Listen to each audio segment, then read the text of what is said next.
Elly Schlein. Thanks, Chair. Well, I'm hearing different things this morning, but let me remind the colleagues that Articles 78 and 80 of the treaties are talking about solidarity and equal share of responsibility among member states. Maybe they forgot to read the treaties that we already signed all together.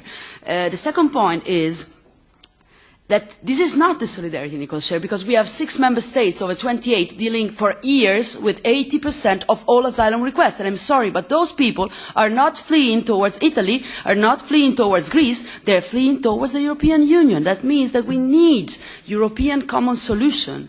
So the point is the Parliament has asked for this solution, has asked many times for an automatic and permanent mechanism of responsibility sharing, for a true centralization of responsibilities on asylum requests, but it was unheard. So, about the inadmissibility checks, I'm happy that both Ms. Magenis and Mr. Pollet have said this, because I think that this idea is to be avoided completely.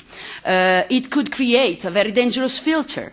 The concept of safer country is vague and up to the total the discretionarity of member states. This is not good. This cannot work.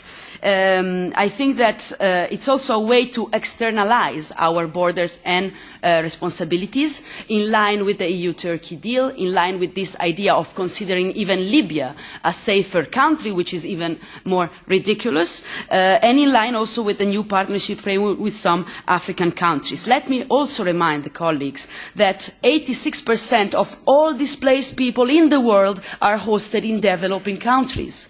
That means that in New York in September, everybody among your heads of states and governments signed a declaration to commit to a better share of responsibility at the global level.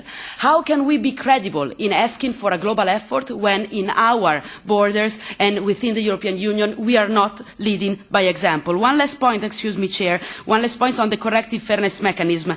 The experts all say that a coercive system cannot work. We need to develop a system based on mutual trust that takes to the extent possible into consideration the preferences and ties of the asylum seeker. It's in the interest of the member states to have people who can better integrate in the new societies. Thanks.